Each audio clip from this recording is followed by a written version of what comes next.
చూసారు కదమ్మా! ఈ వాక్య భాగాన్ని మత్తయి సువార్త మూడో అధ్యాయము 5 వచనంలో ఏముందంటే, ఆ సమయమున యెరూషలేము వారును, యూదయ వారందరును, యొర్దాను నదీ ప్రాంతముల వారందరును అతని యొద్దకు వచ్చి, అతనంటే ఎవరంటే అక్కడ యోహాను. యోహాను యొద్దకు వచ్చి, తమ పాపములు ఒప్పుకొనుచు, యొర్దాను నదిలో అతని చేత బాప్తిసము పొందుచుండిరి.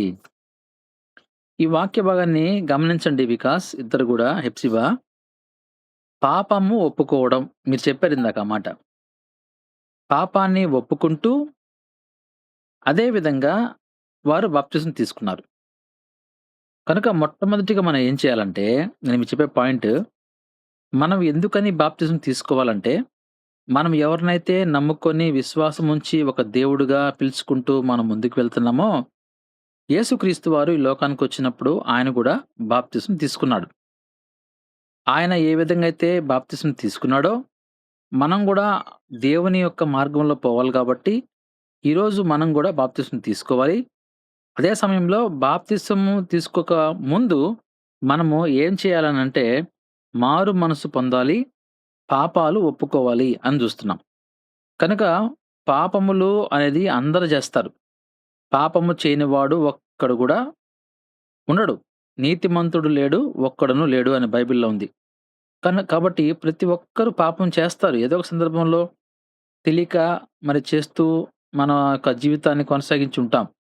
అయితే మనము దేవుని ముందు ఈ సమయంలో వాటిని ఒప్పుకొని మనము బాప్తిసం తీసుకోవాల. కాబట్టి మీరు గూడా మీ జీవితంలో ఎప్పుడైతే మీరు చదువుకుంటున్నారో యవ్వన కాలం నుంచి ఒకవేళ చిన్న చిన్న పొరపాట్లు ఏదైనా చేసుంటే వాటిని దేవుని ముందు ఒప్పుకొని మీరు బాప్తిసం తీసుకోవాల. ఆ తర్వాత మనం చూస్తే ఇక్కడ చూడండి ఒకసారి 12వ వచనాన్ని చదవండి.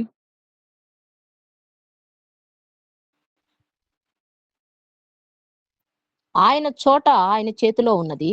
హ్మ్. ఆయన తన కళ్ళమును బాగుగా కాదమ్మా. శుభ్రం కాదు, చేసి కాదు, కాదు, కాదు. ఒక నిమిషం ఉండమ్మా. ఒప్పుకొనొచ్చు. రైట్.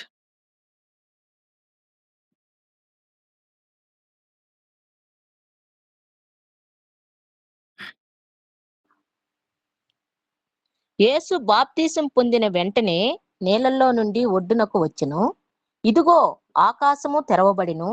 దేవుని ఆత్మ పావురము వలె దిగి తన మీదకు వచ్చుట చూచెను. రైట్. చాలమ్మా. ఇక్కడ మనం చూసినప్పుడు ఎప్పుడైతే యేసుక్రీస్తు వారు బాప్తిసం పొందారో, పొందిన వెంటనే ఆకాశం తెరవబడి అక్కడి నుంచి ఒక స్వరం వినబడింది. ఆ స్వరం ఏమంటుంది? ఈయన నా ప్రియ కుమారుడు అనే స్వరాన్ని మరి యేసుక్రీస్తు వారు విన్నారు. ఇంకేమంటున్నారు? అక్కడ మనం గమనించినప్పుడు, ఈయన నా ప్రియ కుమారుడు నేను ఈయనందు ఆనందిస్తున్నాను అనే మాట మనం చూస్తున్నాం. అదే సమయంలో తర్వాత ఏముందంటే పరిశుద్ధాత్మ పొందుకున్నాడు. ఈ వాక్య భాగాన్ని మనం గమనించినప్పుడు, ఈ వాక్య భాగంలో మనం చూసినప్పుడు, మనం గూడా ఎప్పుడైతే బాప్తిసం తీసుకుంటామో, దేవుని యొక్క కుమారుడుగా, కుమార్తెగా పిలువబడతాం. అయితే ముందుగా మేము దేవుని కుమారులం కాదా అని అర్థం అంటే కాదని గాదు. మనము దేవుని బిడ్డలమే. అయినప్పటికీ మనకు రక్షణ లేకుండా జీవిస్తా ఉంటాం. ఈ బాప్తిసానికి ముందు మనము రక్షణ లేకుండా జీవిస్తా ఉంటాం కాబట్టి, ఎప్పుడైతే మనం రక్షణ పొందుతామో, మనం బాప్తిస్మం తీసుకుంటామో, అప్పటినుంచి ఇంకా దేవునికి దగ్గరవుతాం. దేవుని బిడ్డలుగా పిలువబడతాం. అప్పుడు మనల్ని ఆయన దేవుని తన యొక్క కుమారుడుగా, కుమార్తెగా మరి హెప్సిబాను కుమార్తెగా స్వీకరిస్తాడు దేవుడు. అదే సమయంలో వికాస్‌ని గూడా దేవుడు తన కుమారునిగా స్వీకరిస్తారు. అప్పటినుంచి నీకు ఆహ్, టోటల్‌గా దేవుని యొక్క కాపుదల నీకు తోడుగా ఉంటది. పరిశుద్ధాత్మ కాపుదల, పరిశుద్ధాత్మ నడిపింపు ఎల్లప్పుడు గూడా నీకు నిన్ను నడిపిస్తూ ఉంటాడు దేవుడు. కాబట్టి మనకు బాప్తిస్మం అవసరం అని జెప్పి మనము ఈ వాక్య భాగంలో చూస్తా ఉన్నాం. నేను మీకు 3 పాయింట్స్ చెప్పాను. ఒకటి, ఎందుకు మనం బాప్తిస్మం అవసరం అంటే, మన దేవుడైన యేసుక్రీస్తు వారు బాప్తిస్మం తీసుకున్నారు. తర్వాత ఏం జెప్పారంటే, బాప్తిస్మం ఎందుకు తీసుకోవాలా అంటే, బాప్తిస్మం తీసుకున్నప్పుడు మనం ఎలా ఉండాలంటే, మనం మారు మనసు పొందాలి, పాపాలు ఒప్పుకోవాలి అని చెప్పుకున్నాము. ఆ తర్వాత దానివల్ల లాభం ఏంది అనంటే, ఎప్పుడైతే మనం బాప్తిస్మం తీసుకుంటామో, దేవుని యొక్క కుమారుడుగా, కుమార్తెగా పిలువబడతామో, మనకు ఒక మంచి వరాన్ని దేవుడిస్తాడు. ఆ వరం ఏందంటే, పరిశుద్ధాత్మ అనేటువంటి వరాన్ని దేవుడు మనకిస్తాడని మనం చూసాం. ఇవి మనకు ముఖ్యమైనటువంటి విషయాలు. ఆ తర్వాత మనం మారు మనసు పొందడం అంటే ఏంటి అని ఒకసారి మనం చూస్తే, ఒకసారి ఎఫ్ఎస్‌సి పత్రిక 4 అధ్యాయము చదువమ్మా. చదువు నువ్వు ఒకసారి.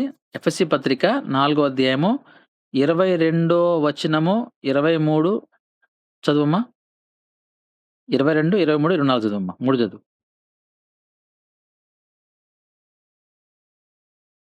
చెప్పండి ఎఫ్ఎస్‌సి సార్. ఎఫ్ఎస్‌సి పత్రిక 4 అధ్యాయము 22, 23, 24. ఎఫ్ఎస్‌సి పత్రిక 4 అధ్యాయము 22, 23, 24.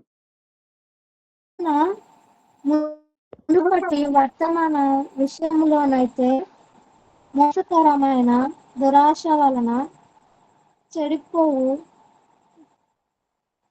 మీ ప్రాచీన వదులుకొని మీ చిత్తవృత్తి యందు నూతన పరచబడిన వారై నీతియు యథార్థమైన భక్తి గలవారై దేవుని పోలిక చాలమ్మా అక్కడ ఆపలే. అక్కడేముంది తెలుసా? బాప్తిస్మం మనం తీసుకునే ముందు మనం ఎలా ఉండాలంటే, తీసుకున్న తర్వాత మనం ఏం చేయాలంటే, మునుపటి ప్రవర్తన మనము విడిచిపెట్టాలి. ఎలాంటి ప్రవర్తన మనకుంటదంటే, అందరికి గూడా ఎలా ఉంటదంటే, చాలామంది మోసకరమైనటువంటి దురాశతోటుంటారు. చెడిపోయినటువంటి మన ప్రాచీన స్వభావాన్ని మనం విడిచిపెట్టి, మనము ఏమవ్వాలి? మన చిత్తవృత్తి యందు మనము నూతనంగా మార్చబడాలి. సో, మనము ఏం నేర్చుకోవాలంటే, మన ప్రాచీన స్వభావం అంటే, మన యొక్క ప్రీవియస్ లైఫ్‌లో మనం ఏమైతే ఆహ్, దురాశతోటుంటామో, లేపోతే ఇతరుల్ని మోసం చేసే విధంగా ఉంటామో, లేకపోతే మన ఇంట్లో అనుకోవచ్చు. మన పేరెంట్స్‌ని మనం మోసం జేయొచ్చు. లేపోతే మన స్కూల్‌లో మన లెక్చరర్స్‌నో, లేపోతే సార్‌లనో మనకు తెలియకుండా మనం మోసం జేయొచ్చు. ఇంకా ఏదైతే మీ ఉద్యోగ స్థలంలో మోసం జేయొచ్చు. ఇలాంటివన్నీ గూడా మనం విడిచిపెట్టి, దురాశ పడడం అనేది గూడా విడిచిపెట్టి, అటువంటి స్వభావాన్ని పూర్తిగా విడిచిపెట్టి మనం ఏం జేయాలా? మనము నూతనంగా మార్చబడాలి. ఎలా మార్చబడాలంటే, నీతి ఉండాల మనలో, యథార్థమైన భక్తుండాలి. నీతిగా బ్రతకాలి. అదే సమయంలో యథార్థమైన భక్తి కలిగి మనం జీవించాలి. యథార్థమైన భక్తి ఎలా ఉంటుందంటే, మనం ఎప్పుడు గూడా మన జీవితంలో యథార్థంగా ఉండడం అంటే, ఎప్పుడు ఒకటే రకమైన భక్తి ఉండాలి మనలో. దేవుడు మనల్ని గమనిస్తా ఉంటాడు కాబట్టి, మనము ఎప్పుడు గూడా ఒకటే రకమైన భక్తి, భయంతో మనం కొనసాగుతూ ముందుకు వెళ్ళాలి. అటువంటి భక్తి గలవారమై మనం జీవించాలి అని ఇక్కడ దేవుని వాక్యం మనకు తెలియజేస్తా ఉంది. యథార్థమైన భక్తి గలవాడై. తర్వాత చూడు వికాస్ నువ్వు చదువు తర్వాత కంటిన్యూ చెయ్యి. 24 వచనంలో.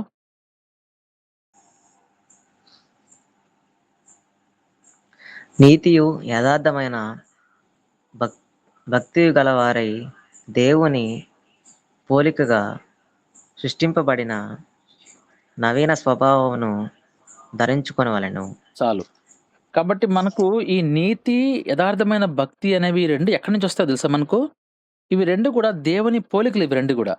అంటే మన దేవుడు గూడా నీతిగా జీవించాడు, యథార్థంగా జీవించాడు.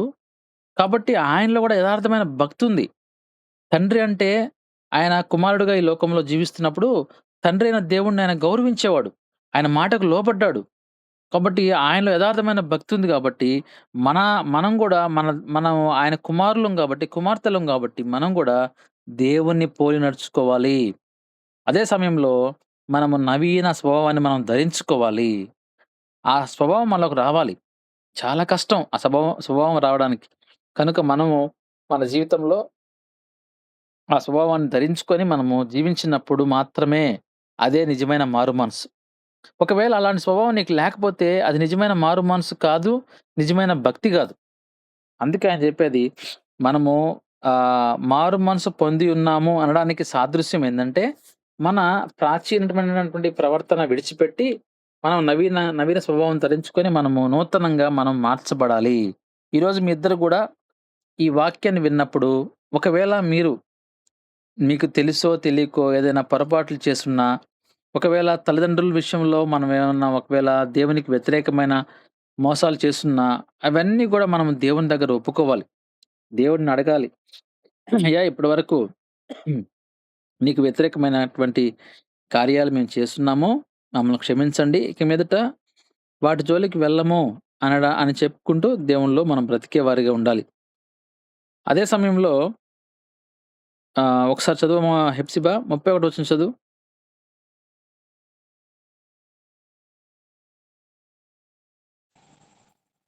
సమస్తమైన ద్వేషము, కోపము, క్రోధము, అల్లరి, దూషణ, సకలమైన దుష్టత్వమును మీరు విసర్జించుడి. చాలమ్మా. ఒకని ఎడల చాలమ్మా. ఒకడు దయ కలిగి. ఇక్కడ ఈ వాక్య భాగం చూసారా? అంటే మనము ఏ విధంగా మనము విడిచిపెట్టాలంటే, ఆయన కొన్ని స్వభావాలు చెప్పాడు. ఇలాంటివి ఉండకూడదు అంటాడు గదా! అలాంటివి ఏంటి అంటే, ద్వేషం ఉండకూడదు మనకు, కోపం ఉండకూడదు, క్రోధం ఉండకూడదు, అల్లరి ఉండకూడదు, దూషణ ఉండకూడదు, సకలమైన దుష్టత్వము మీరు విసర్జించుడి. మనం పూర్తిగా వాటిని విడిచిపెట్టాలి. ఎప్పుడైతే మనము మారు మనసు పొంది దేవునిలోకొస్తామో, ఇలాంటివన్నీ గూడా మనం విడిచిపెట్టాలి. మనలో ఎక్కువగా ఇతరులని ద్వేషించడము, లేకపోతే ఎక్కువగా ఇతరుల మీద మనము ఆహ్, కోపం కలిగి, క్రోధం కలిగి ఉండడము. అదే సమయంలో మనము ఇక్కడ ఒక మాట ఉంటది చూడండి. కోపము అని ఉంది గదా! రెండోదిగా. దాని పైన చూడండి ఇక్కడ గమనించండి. 26 వచనంలో చదవమ్మా వికాస్ చదవండి. 26 చదవండి.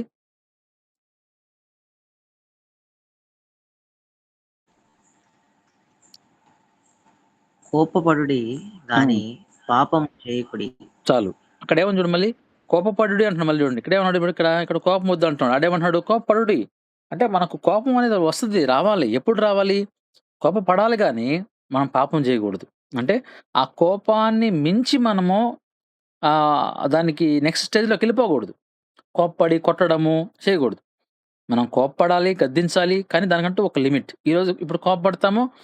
మళ్ళీ రేపటికి మనం దాన్ని వెంటనే మర్చిపోయే విధంగా ఉండాలి. అందుకోసమే కోపము, క్రోధం ఉండకూడదు.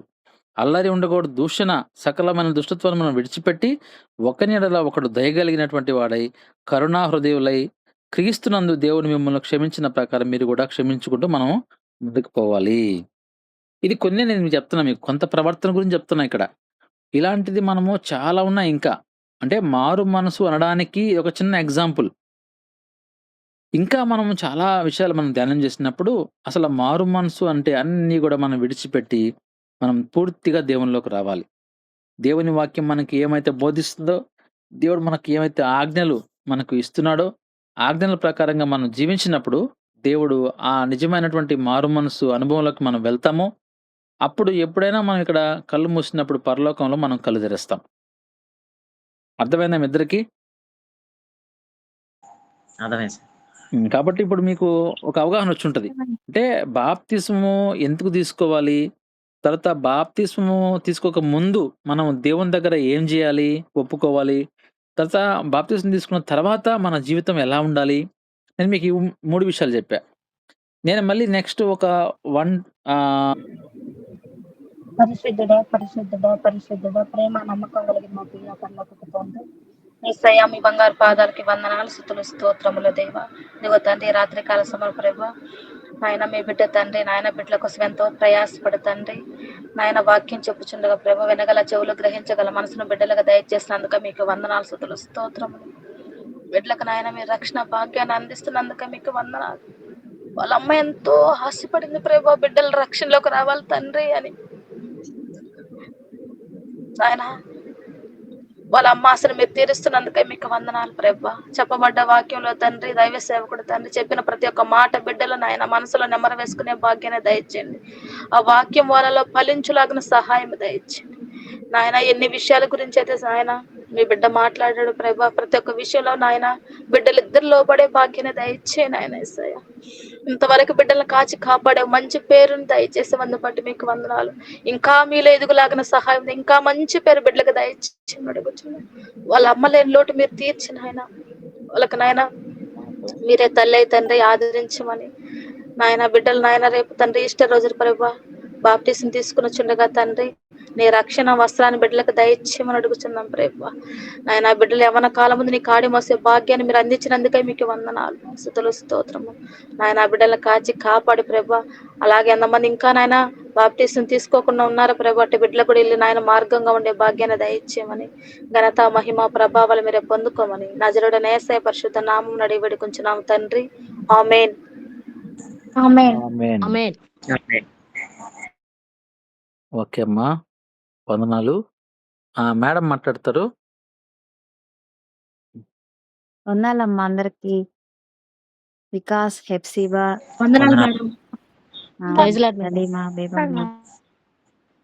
ఇప్పుడు ఏంటంటే వికాస్, హెప్సిబా మీరిద్దరూ బాప్తీసానికి సిద్ధపడ్డారు. బాప్తీసం అంటే ఏందో ఇప్పుడు అన్ని విన్నారు సార్ ద్వారా మీరు. ముఖ్యమైన విషయం ఏంటంటే ఎవరో చెప్పారనో, అమ్మ కోరికనో, తీసుకోమన్నారనో, అందరూ తీసుకుంటున్నారు కాబట్టి తీసుకోవాలనో, ఇదంతా కాదు బాప్తిస్మం అంటే. మీ అంతట మీరు వ్యక్తిగతంగా యేసుక్రీస్తు ప్రభు నిజమైన దేవుడని విశ్వసిస్తే, మీ హృదయంలో అంగీకరించినప్పుడు ఆయనే నిజమైన దేవుడు, ఆయనే లోకరక్షకుడు, ఆయనే మన పాపాల నిమిత్తం చనిపోయాడని మీరు మీ హృదయంలో వ్యక్తిగతంగా విశ్వసించి, ఆయన ఎడల నిజమైన దేవుడని మీరు నమ్మితే, అప్పుడు యేసుక్రీస్తు ప్రభువారిని మన హృదయంలోకి ఆహ్వానించుకొని, మన పాపాలను ఆయన సన్నిధిలో ఒప్పుకున్నప్పుడు, ఆయన మన హృదయంలోకి వస్తాడు. ఆయన ఎప్పుడొస్తాడంటే, ప్రకటన గ్రంథం 3వ అధ్యాయం 20వ వచనం ఒకసారి చదవండమ్మా. ప్రకటన గ్రంథం 3వ అధ్యాయం 20వ వచనం.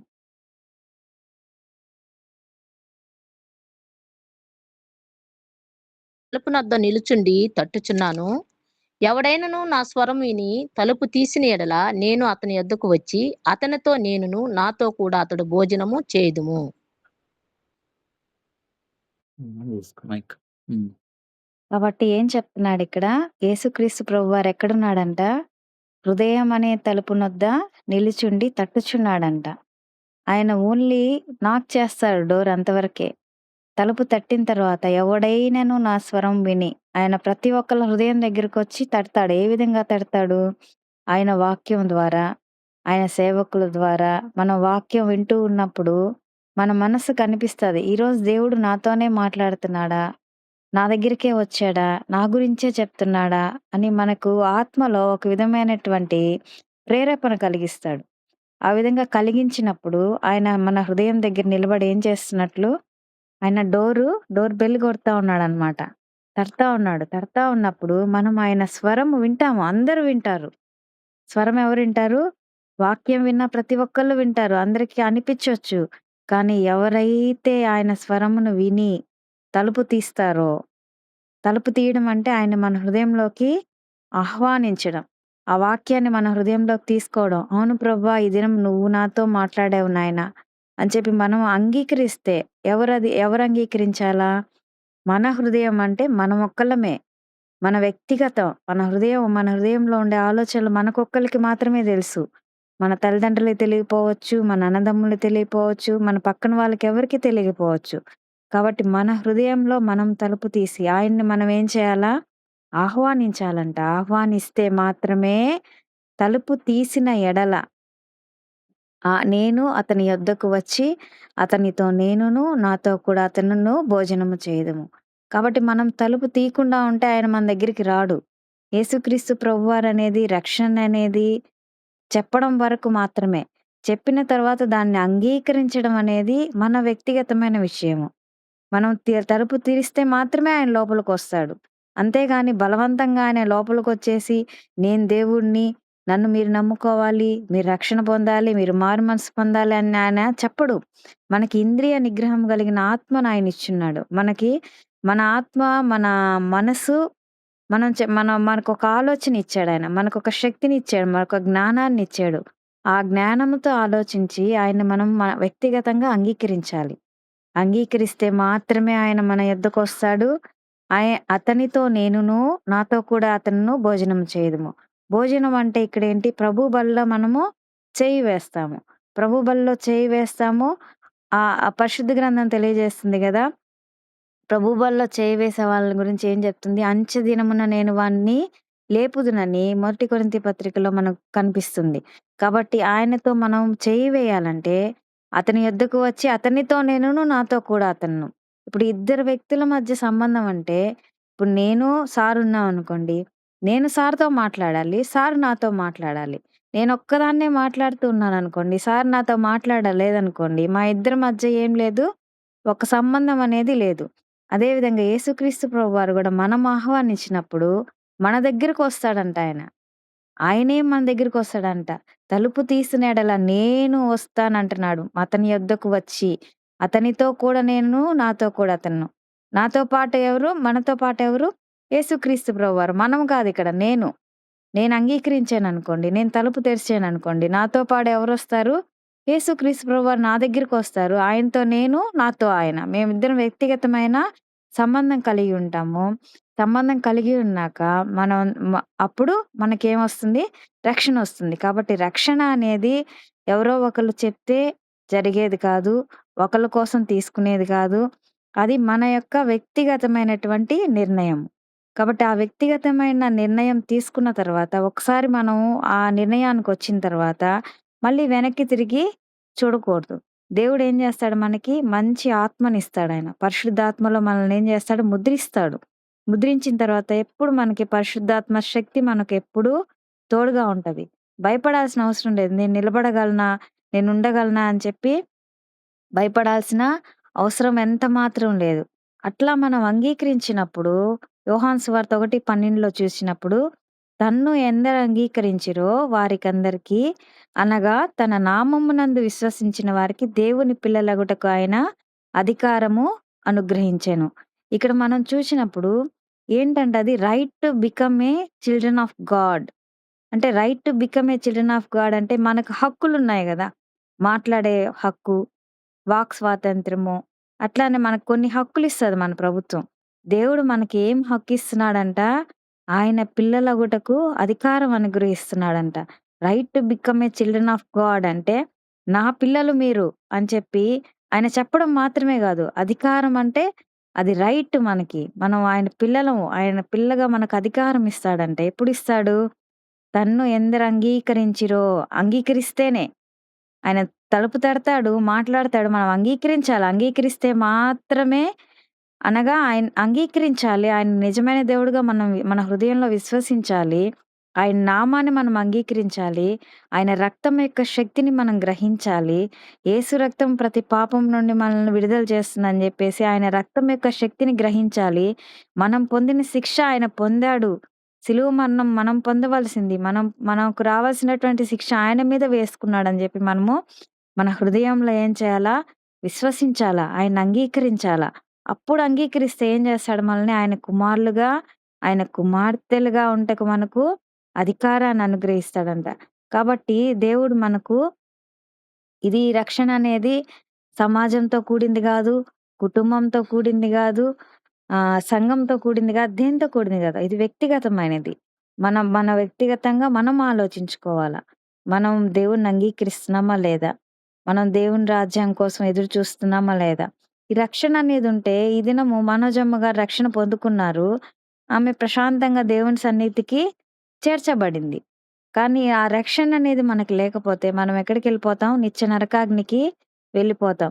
మన మన చివరి యొక్క గురి ఏంది? నిత్య జీవమే మన యొక్క చివరి గురి. కాబట్టి ఆ నిత్య జీవం పొందాలంటే ఈ లోకంలో ఉన్నప్పుడే ధనవంతుడు ఈ లోకంలో ఉన్నప్పుడు దేవుణ్ణి తెలుసుకోలేదు. నరకానికెళ్ళిపోయినాక నా బంధువులకి చెప్తానయ్యా నన్ను పంపించయ్యా అన్నాడు. కాబట్టి ఈ లోకంలో ఉన్నప్పుడే మనది అనే సమయం మన దగ్గరున్నప్పుడే దేవుడు మనతో మాట్లాడినప్పుడే మన హృదయం తలుపులు తెరవాలి. ప్రభువుని అంగీకరించాలి. ఆయనందు విశ్వాసం ఉంచాలి. దానికి గుర్తుగా బాప్తిసం తీసుకోవాలి. అప్పుడు మనము ఆయన పిల్లలుగా అవుతాము. ఆయన నిత్యరాజ్యంలో మనకు ప్రవేశం ఉంటుంది. పరలోక రాజ్య భాగ్యం మనకు దేవుడు ఇస్తాడు.